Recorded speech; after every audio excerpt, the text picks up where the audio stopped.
Welcome to the Journal Club of the Genetic Society, I guess. I'm just a person in charge of coordinating Journal Club, and Rudy's the president, and today we're having the presentation by Dino Janssen. Yeah. Would you like to introduce yourself or anything? Sure. So I'm Dino, and well, I started university in Germany, and decided that it was not a good fit for a number of reasons, so I applied to UCL. And now I'm a third-year biochem undergrad. I'm about to graduate, hopefully. And yeah, worked with Professor Georgievich over the summer for a couple of weeks. Some of you might know her from biochem courses, right?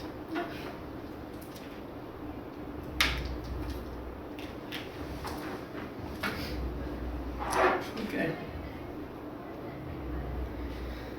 Now, let's talk about neuropilin.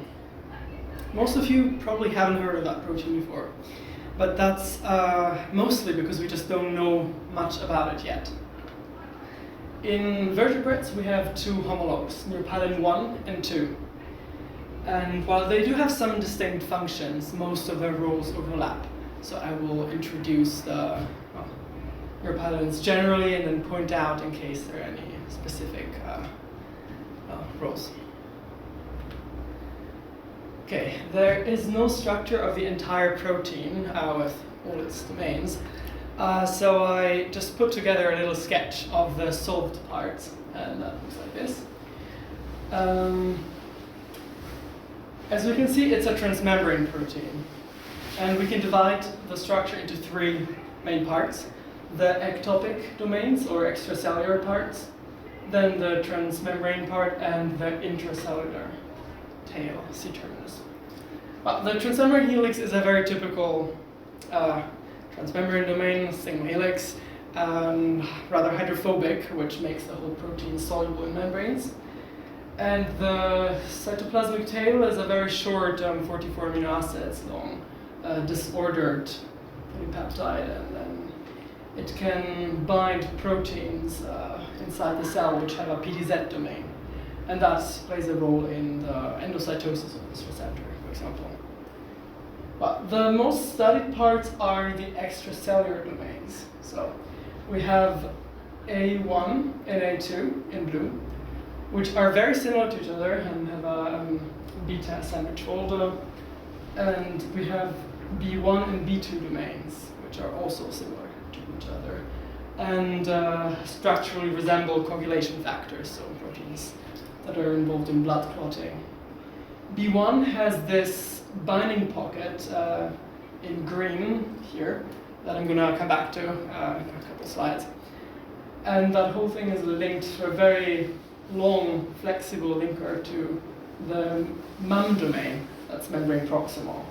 And this is rather interesting. It has a structural homology to some proteins where the protease or even phosphatase activity, but this here is enzymatically inactive. It doesn't catalyze anything. Neither do the other domains, by the way. So that's that. And we have a couple of glycosylation sites. One major one here in the flexible linker region, which almost doubles the molecular weight of the entire protein. And then we have a couple smaller ones here, which will be important in a bit. So, signaling of neuropilin has been discovered in two major developmental processes: cardiovascular development and neurodevelopment. And in each area, it acts with the same principle. It is a co-receptor, so it aids ligand binding for another receptor. And in cardiovascular development, the receptor is VEGFR, so the vascular endothelial growth factor receptor, and the ligands are VEGFs. Now, as some of you might know, VEGFs bind the receptors, so VEGFRs, and activate the intracellular kinase domain. Now, neuropilin can join this complex and modulate, or rather enhance, the downstream signaling. And that promotes cell survival, proliferation, and in a big picture, it drives or directs blood vessel development. Now, the Neuropilin uses its B1 domain here to bind the C-terminus of the VEGFs. And there we can see this green binding pocket, which binds the growth factor at its C-terminus. And that has been discovered to follow a very simple rule called the C-end rule. So if you have a basic amino acid followed by any two others, and then again a basic one, you can bind this B1 pocket. And you can basically attach anything to a little peptide, even gold particles or fluorophores, for example. Now, the other part, the neurodevelopment, developmental signaling, follows the same principle. We have receptors, here plexins, and ligands called semaphorins. And again, semaphorins bind the plexins, Neuropilin joins, and we have downstream signaling. And this process guides growth of developing neurons, specifically axons, and also later on in life, well, it drives growth and migration of various cell types, tissue types. Now, most important question is why study this protein? For once, it's involved in cancer, or rather VEGF signaling is involved. And that signaling has also been a very popular target for pharmaceutical intervention. There's a lot of different VEGF inhibitors, but the problem is it's not very specific, so it also inhibits other growth factor pathways. And just to quickly explain, the VEGF drives blood vessel development, and if we stop that, tumors can't grow and die. Well, Neuropilin is a very versatile co-receptor, and if we figure out how exactly it participates in each of the signaling complexes, we can block that specific scenario here, the VEGF signaling, and we could find a way to more specifically inhibit blood vessel growth without affecting all the other signaling pathways, which are also the reason why the therapies have very severe side effects. Now, another interesting area of research is viral entry into cells. So Neuropilin has been shown to serve as an entry point for viruses like COVID-19. And as you probably all know by now, the spike protein of COVID-19 binds ACE2, which is a transmembrane protein, and the C-terminus of ACE2 now can bind Neuropilin, and it specifically binds this pocket that I've showed you earlier, so it exploits the mechanism used by VEGFs.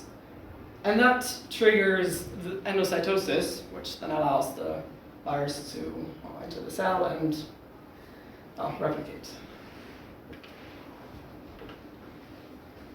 Now, what I've shown you follows a very common principle in research. We discover something and establish a model, and it's all very nice and generalizable and almost textbook ready.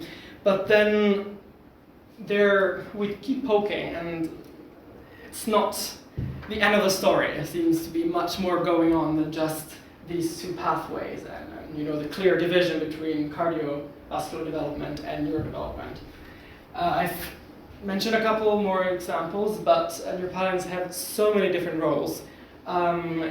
They regulate cellular adhesion in, for example, blood vessels, which controls the permeability, immune signaling, and the viral entry point I mentioned earlier. So it's extremely versatile. And that led us to ask ourselves, how does it select its binding partners? and that is tightly linked to the question how it multimerizes, and therefore kind of hides and exposes all the different binding domains. Now, let me quickly explain that. We know that neuropilin is present as at least a dimer on cell membranes, and but we don't know what mediates that process, which domains. And previous data suggests a lot of different dimerization interfaces, and it's not really clear. Also, mostly because the data comes from studies that used individual domains which were expressed and tested in solution, so away from the membrane environment. Now, that got us really interested in how this multimerization process would work in a membrane environment. And I showed you the sketch before. The entire structure is very large and very flexible, so difficult to express and then structurally characterize. And neither the entire protein has been successfully expressed for that, and also not the lower part. So we thought, why not start with this and test whether the MUM domain, together with the transmembrane helix and the cytoplasmic tail, whether they mediate dimerization or multimerization, or to which extent. Now, because of that, we wanted to express this part here, and if we want to express something, first gotta design a construct. First question for that is which expression system to use. So we have a variety of different systems, and have mammalian cells and yeast, and very popular these days, insect cells, even cell-free systems. But the very kind of conventional or traditional way to start is often bacterial cells, especially if you don't want to, have a look at a complex with a lot of different signaling components, but just this part of the receptor, and ask, does it have an intrinsic ability to form dimers or multimers? So we decided to go with E. coli, and specifically now, I'm going to quickly explain why we used the strains we used. When you overexpress proteins in an E. coli, then often they kill the cells. Overexpression can be toxic. And that phenomenon has been countered by Miro and Walker in the 90s. And when they expressed different membrane proteins, the E. coli cells just died, or they acquired mutations that, stopped the expression, made them resistant to induction of expression. And now they've seen that for some reason in those conditions, the mutagenesis rate was higher than they'd expect. And they used this to design a screen and find maybe a colony or a mutant that would stably express the protein and not die. Well, that's what they've done. They just plated a lot of E. coli with the membrane proteins, with the plasmid and the membrane proteins in there. And most of the colonies just acquired resistance to expression, but one survived and expressed proteins. So that strain was termed C41, and they've done that experiment again on this strain with other proteins. So, and got another strain, C43. So we have these two, and they can tolerate overexpression of different sets of proteins. And those two I used to test whether neuropilin could be expressed in them. This is the construct we wanted to use. And I mentioned earlier that there are a couple of glycosylation sites. So bacterial systems, unfortunately, cannot glycosylate proteins. So that's not good. These glycans kind of form a polar shield above the MUM domain, and that could be very important for folding and for stability. And we decided to we have those residues that we know have glycans, and we decided to mutate those into aspartate, which is a negatively charged amino acid and should mimic the polar properties of the sugars. So we can also attach other functional tags. For example, PEL-B, it's a signal peptide. Bacteria don't have a ER, and we want this construct to insert it into the membrane, so that targets the whole thing to the inner bacterial membrane. We added SBP, our purification tag. That's a streptavidin binding peptide, and can use streptavidin-coated beads to pull it down. And a cleavage site for a protease, in case you want to remove those tags. Now, the master student in the lab, Happy, she designed the construct and ordered the DNA. And then I added some restriction enzyme recognition sites on the ends and ordered a suitable expression vector.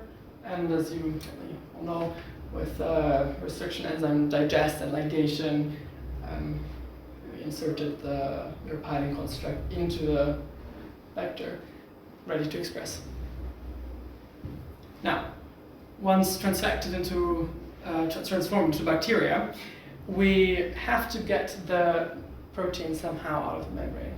And the conventional way to start is by using detergents. So here we have our construct in the inner membrane.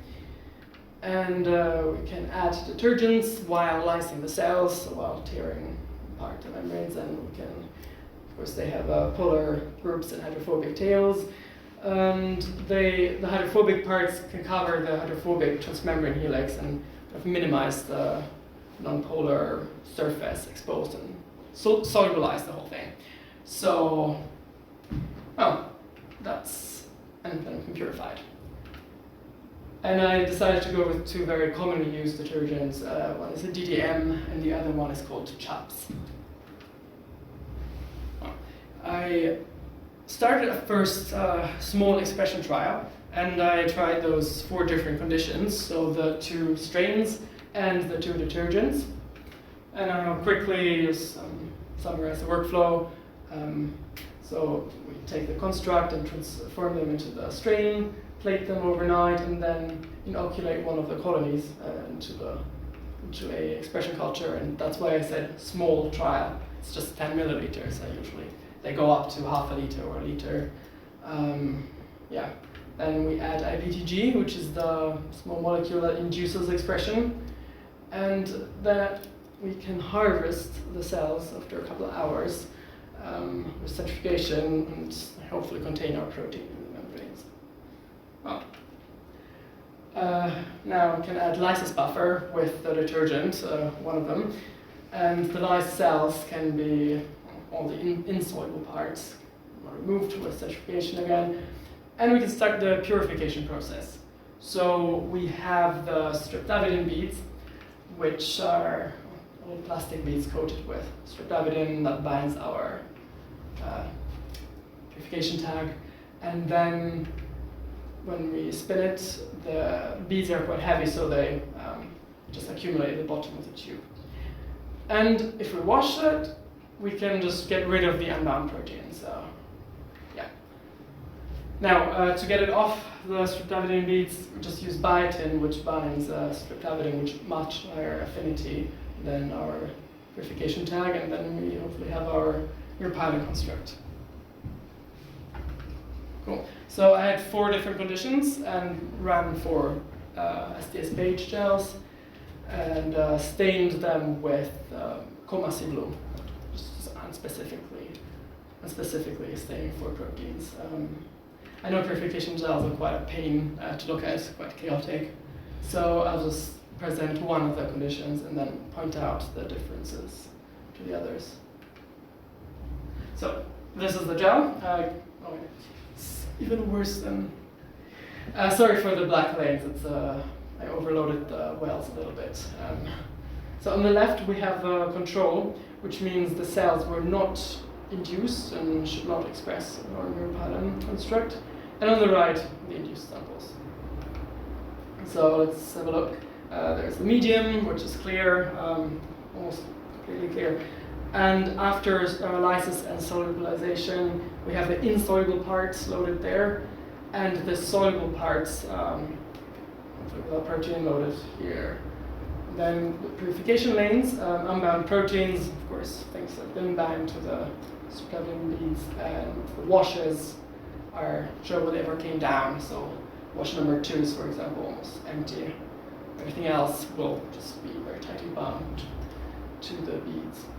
Now, in the elution, we have, that's the most interesting thing, we should see our protein. And we have several bands. Now, in order to decide which one is ours, or if ours is there, you can either do a Western blot and probe with a specific antibody, or compare to control. And if we have a look, there's one band present in the induced samples that is not present in the control. That's around 37 kilodaltons, which we know is what we'd expect, so that's great. The other bands are probably just unspecifically bound proteins. Well, that's the second condition. Same detergent, different strain. Looks the same. We have a band, and also around 37 kilodaltons.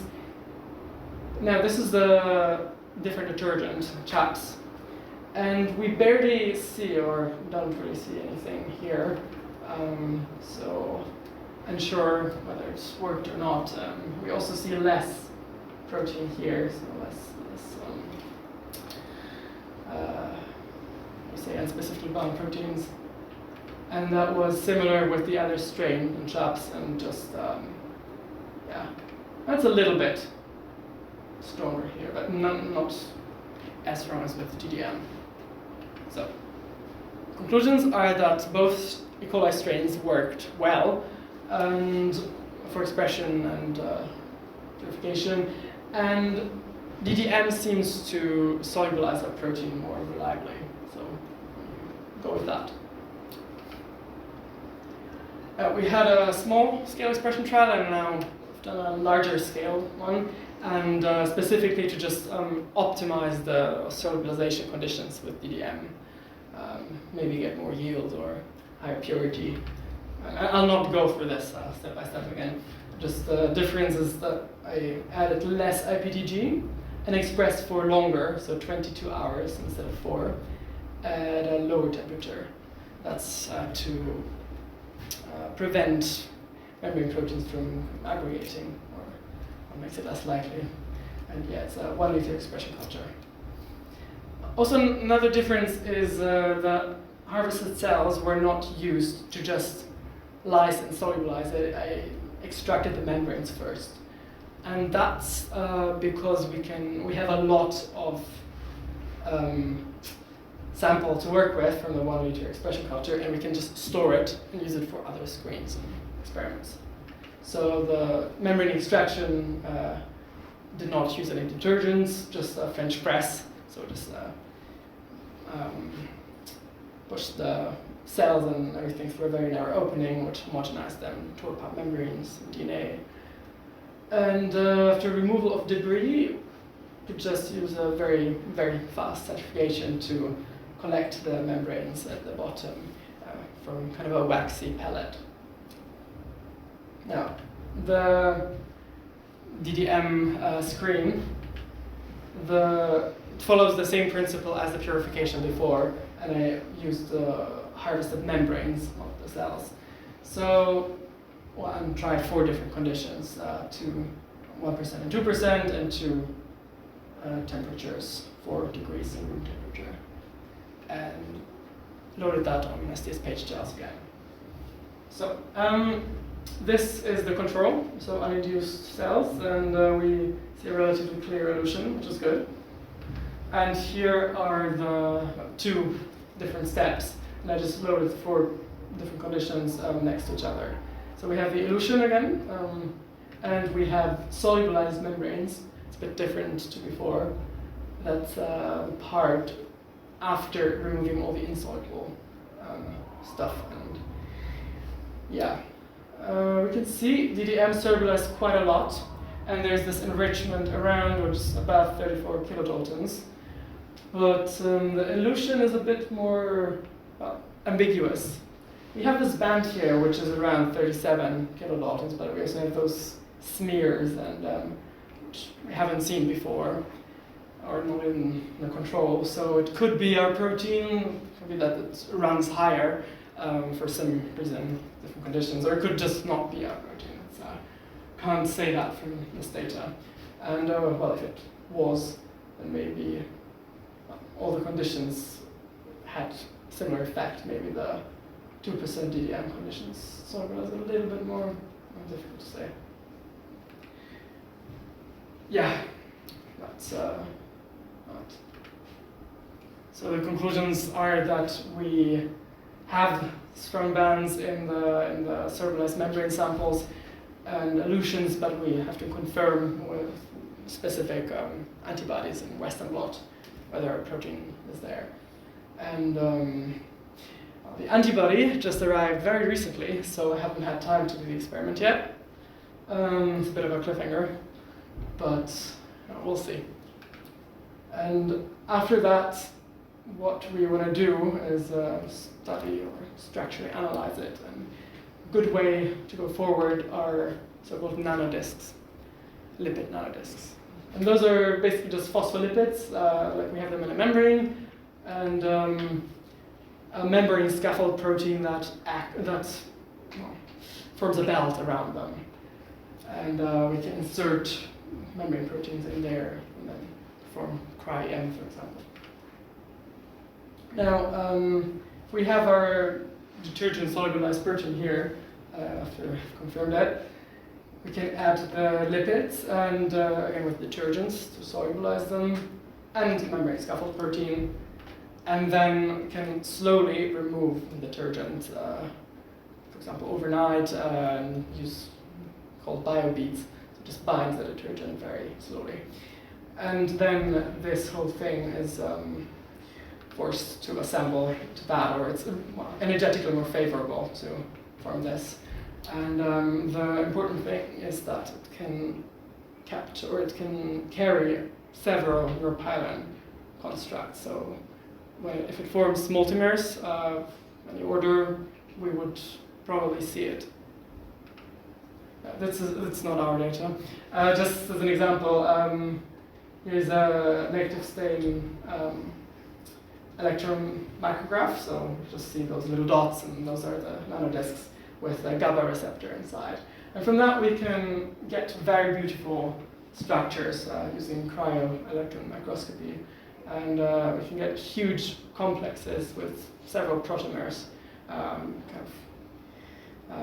floating in these lipid discs, which wouldn't be possible with other methods like crystallization. So, problem is that those lipid nanodiscs are not native membrane lipids, and we have to take the protein out of the membrane and reconstitute them, hoping they form the same kind of multimers or formations. Well, the best way to kind of circumvent that would be to just stamp out proteins of the membrane, membrane parts, and that is actually possible to some extent using so-called SMALPs. That stands for SMA lipid particles. And SMA is a polymer of styrene, it's hydrophobic, and malic acid. It's polar. So again, we have a rather amphipathic copolymer. And if we add this to our protein, which sits in the inner bacterial membrane, the SMA can actually insert themselves into the membrane and carry out little discs like that. Similar diameter to lipid nanodiscs, by the way, about 10 nanometers. And it's relatively new, not very often used. And then you can get these little particles with protein inside, and everything that was in there can purify it from there. That's a potassium channel from E. coli inner membrane. So I, while waiting for the antibody, tried the SMALPs, and it's the same workflow as the previous purifications. Used the extracted membranes from before, and just had tested 4 different conditions, so 1% and 5% SMALPs, and room temperature in 4 degrees. Now, here the unreduced control again, the clear elution, good, and in the induced samples, specifically the elution, we see nothing. And that was a bit frustrating. Well, we don't see nothing, we see kind of low molecular weight smears, but that's not our protein. And well, we know SMALPs run very fast and accumulate at the bottom of the gel, but I haven't seen that in published literature before. So I was a bit baffled what that is. And well, the other samples, are again the solubilized membranes with the insoluble parts removed. So we see quite a lot of bands, and that means the SMALPs did solubilize a lot of proteins, just we're not sure whether ours is present there. And can you see? There is this one band here, around 37 kilodaltons, that is present in one of the conditions, 5% smart room temperature, and that isn't present in the other conditions. And it's a bit suspicious in a good way. It could be our protein. And again, we need antibody Western blots to confirm. So I'm quite excited to do that. Just to show you, these are the washes from the purification process, and it's also just weird smears. Yeah. So conclusions are that SMALPs do solubilize proteins in our experiments, but they probably interfere with either the purification process or the STS page, and don't get as nice results as with DDN. Anyway, I've done some troubleshooting, for example, to boil and not boil the samples before loading them onto the gel, because boiling can sometimes disturb the STS coating and make it uneven. And we do see a difference in terms of we get crisper bands if we don't boil, but there is no different conclusion to be drawn from that. It's the same. Well, another thing we know is SMALPs are very sensitive to divalent cations. And so, for example, magnesium and calcium, which with increasing concentration, the percentage of pure solubilized protein drops, so makes it more or less efficient. And the thing is, my lysis buffer contains some magnesium, and washing buffer contains some calcium. But that's rather in this region here, so I'm not sure whether it would cause the whole thing to disappear.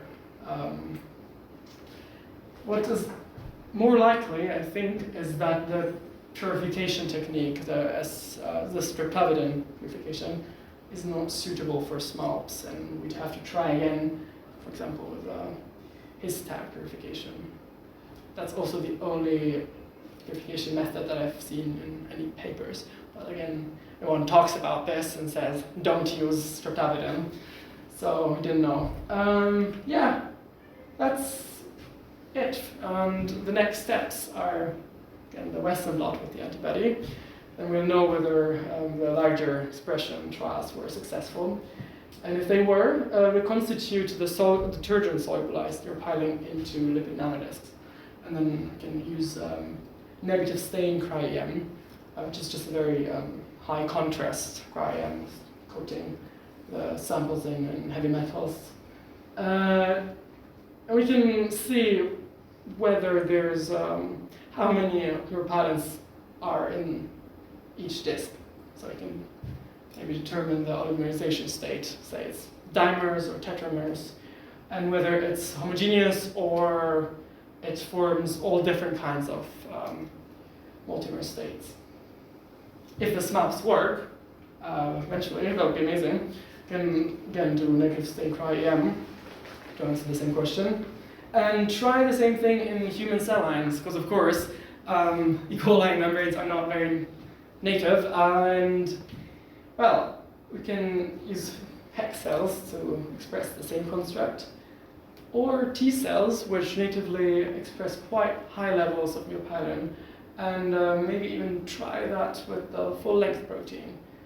And well, then we could answer the big questions like how does it multimerize, how does it select binding partners, especially if we get native membranes with its signaling partners. And well, what I've not explained before, how does it modulate receptor activity?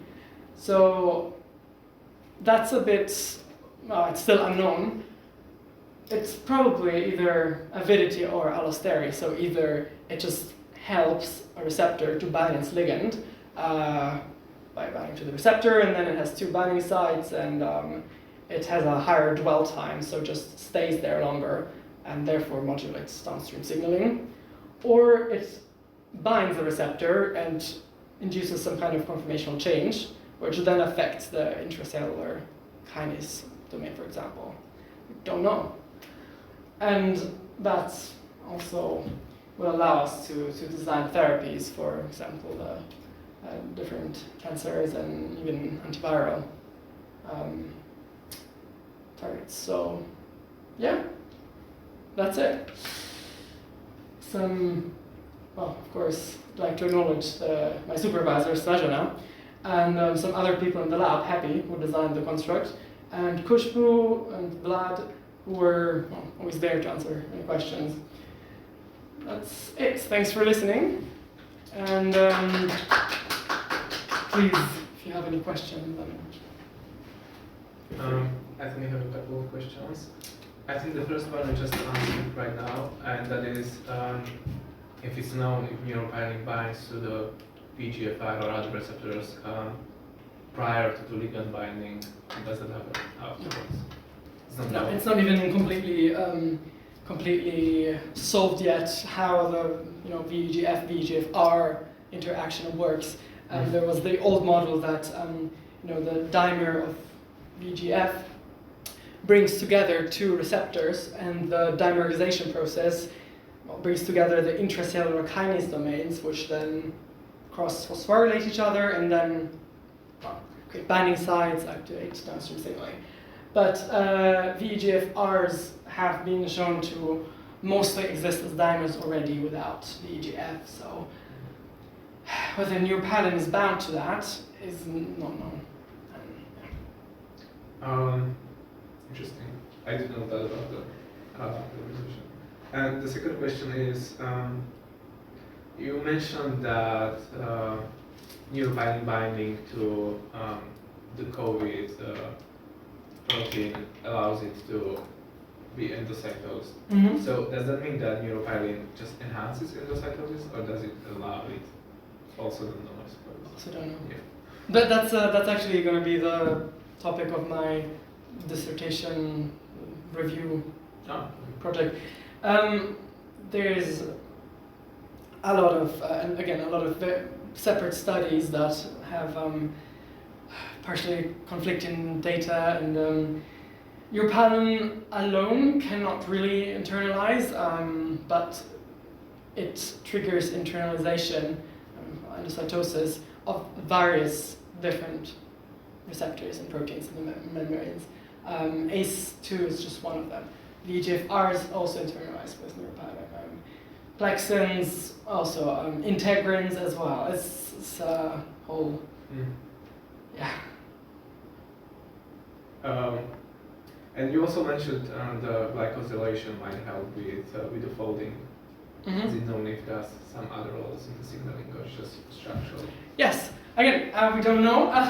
It's a very active part in the field at the moment, because I've shown that let me just pick this up, that neuropilin has this very large glycan. It's actually not a good representation, it's very longer. And here, the B1 and B2 domains have additional heparin binding sites. So this could, for example, be heparin sulfate, so glycan. And also membrane-bound heparins other glycans can be bound by these two domains, which could mediate the interaction with signaling components, again not known, this could also contact other proteins. And this we just don't know anything about. Cool. My last question. No, please. That is about the methods you used. When you did the 1 liter expression, you said you used less IPTG. Was that just to prevent aggregation, or was there another reason? So if we, I mentioned we expressed for 22 hours, right? So much more protein would be present after so many hours, and with less IPTG, it's just expressed at a lower rate, and that's kind of it can aid the insertion into the membrane and make it less crowded, basically. And is IPTG metabolized by bacterial cells, or just yes, stays there? I think. Because I was No, actually, no, it's not.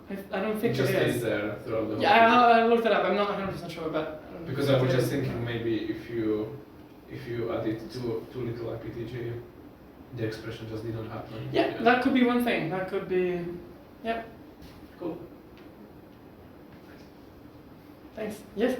Just a question, not so much about Neuropilin, but again also about your methods. Yeah. When you were introducing SMOPs and sort of their uses, you had a picture that showed an example perhaps of someone else who used it to target Yes. potassium channels. And I was wondering if there was a difference in your use of it, because that seemed to be a very targeted approach and it seemed to isolate only potassium channels. You said it kind of came out with every single protein under the sun. So is that something that could be fixed with an antibody, like you said, used in tangent, or is there another way to... Sorry, it can be fixed with?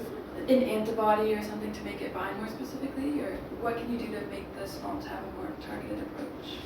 So, what we basically have with SMOPs is just a random insertion into the membrane, and it does that it gets quite crowded, so a lot of discs are stamped out.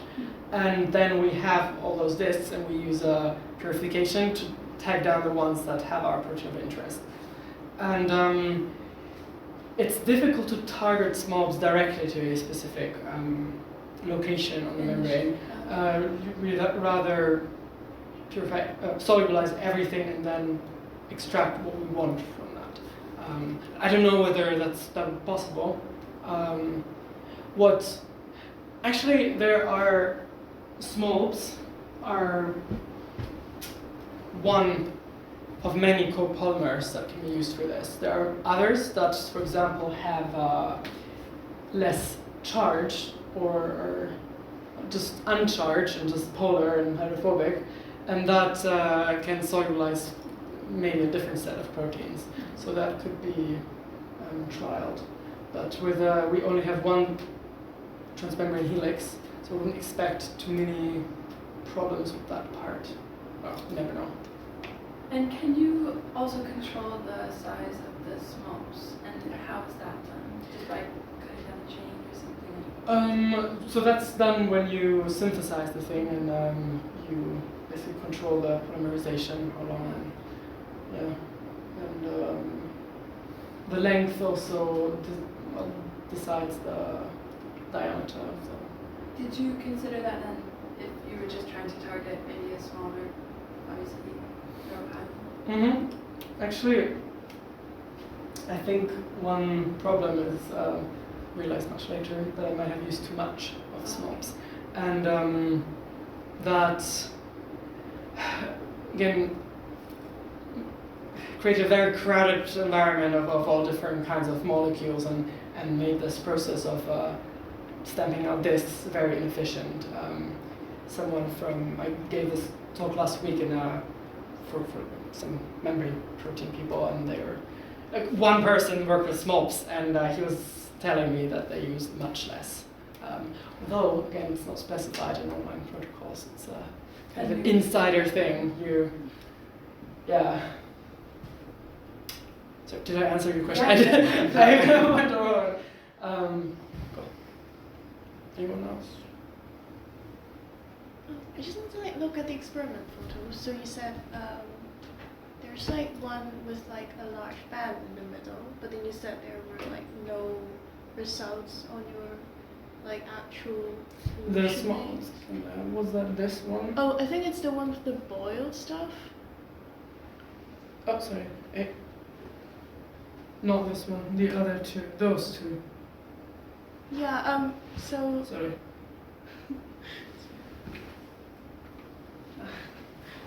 So I noticed like a kind of like a band, like a large band, a bulge there, which is like around your protein size, like a bit where? larger. This one here. Yeah. Is it suspicious or is it? It was suspicious. Definitely. Especially because we also see some kind of. I mean, I also see like another 37 around like KDA band in your like without boiling one, but it's also in the soluble membrane side. Like Sorry, can I? Yeah, please. Sorry. So there's like one more strong band here. Like it's very thin. But I'm not sure. Yeah. It kind of correlates with this thing. So we'd see our band would usually be here. There is something, but here, I can't see that really here as a condition that produced a little faint band, and the other ones it's not present. But this is like little nitty-gritty things that we can't know for sure. It could run differently, especially with slopes. So we just need to probe for that, and this could be anything. Could be our protein. Could be 1 second. What maybe I think is probably not our protein is can't. No, I don't wanna say stuff without data. Where are you? Oh, is it in the control medium section? There's a 43. Wait, no. So I've seen this band that you meant, this thick band in the unboiled samples Yeah. in a Which one's up there? DDM in a DDM conditions with our protein of interest below it.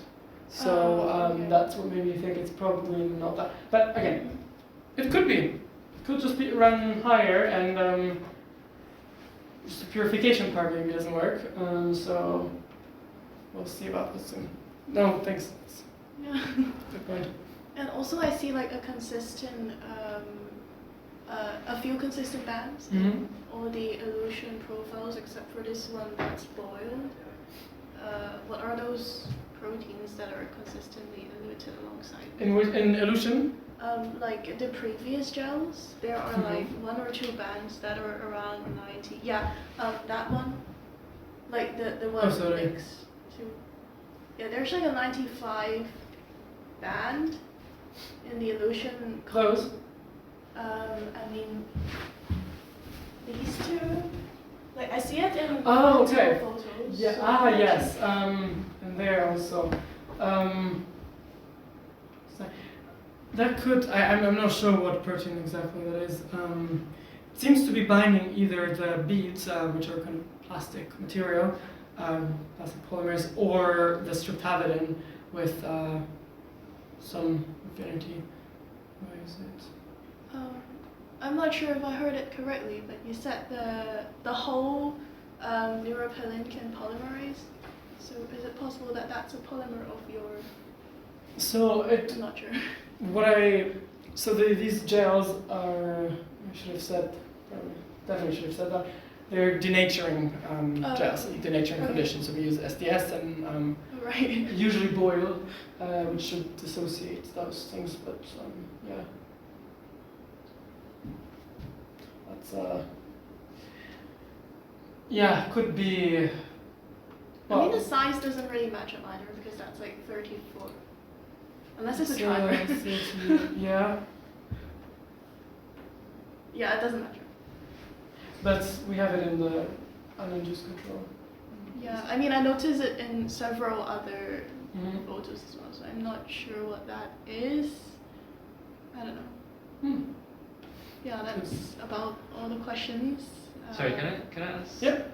Sorry, I might not have caught it earlier, but why do you, instead of purifying the entire protein. You only Sorry, say purify- again? You only purify like part of it instead of the entire protein.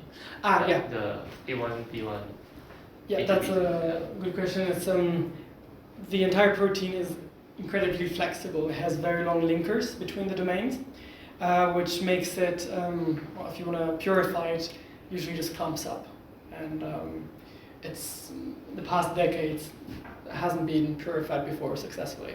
So yeah, that would be the next step though, to try and find conditions which allow for a stable expression, probably in mammalian cells, and that's also why I wanted to use SMOPs with T cells, because they have the full length neuropilin, and we can stamp out membrane parts and then purify the ones containing it, and maybe it doesn't clump up and aggregate.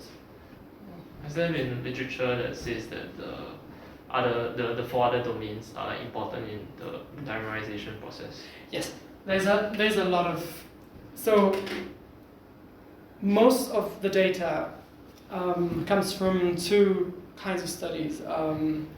One is domain deletions, so you express the protein, but you delete certain domains and have a recombinant construct without it, B1, B2.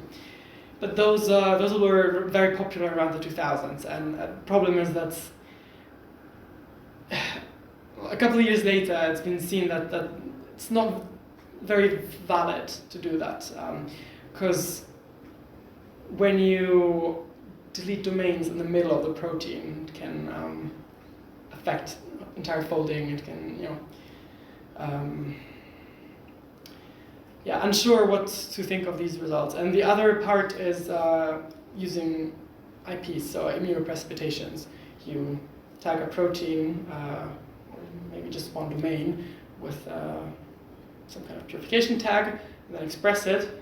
And when you purify it, you also get everything that binds to this little domain. And then you can say, okay, the B1 domain pulled down quite a lot of neuropilin. B2 domain did not, or something like that.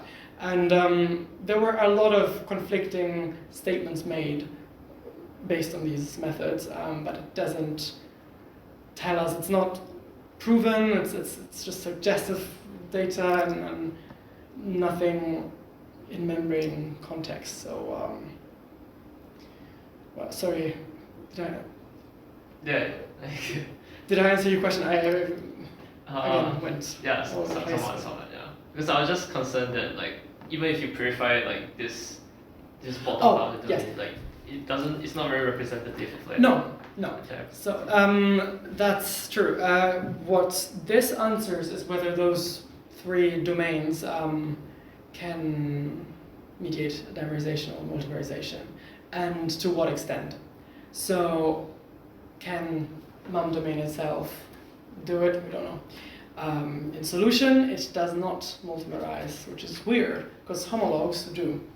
But mum domain and transmembrane, maybe together they do mediate that, and want to answer those questions. So,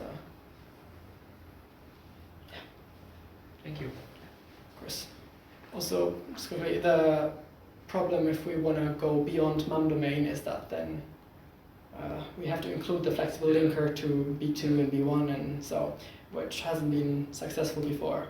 So that's why we started with the lower part. But no, it's definitely needs to be done entirely in the end. So, are there any methods to actually attempt to stabilize the stuff Mm-hmm. out there? But Yeah, there's you can do mutagenesis studies, so either random mutations and screen for one that stabilizes the entire protein, or you can also use computational methods, which is more popular, to predict which mutations would stabilize this thing. But we have quite a long, flexible linker. You can use nanobodies or antibodies that bind in there and stabilize the whole thing.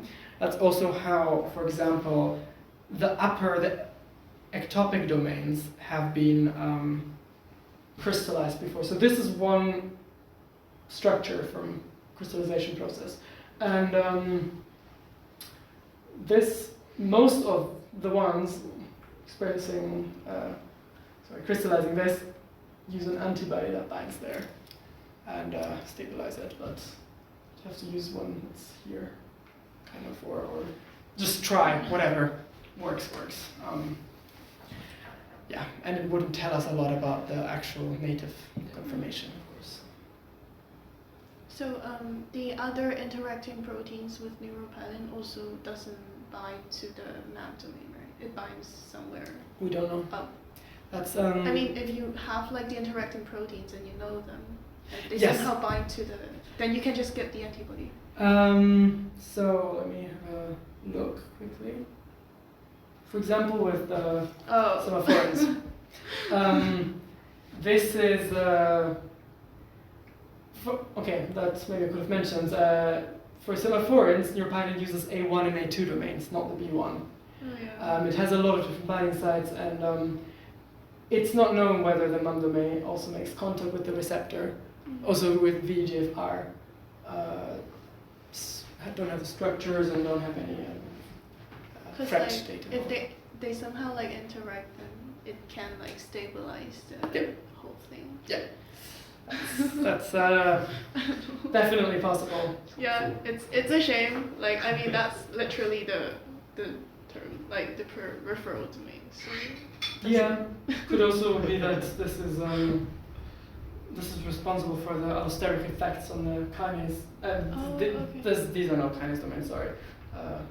On intracellular domains. We'll see, hopefully. Yeah. So, does anyone have any more questions? Or okay then.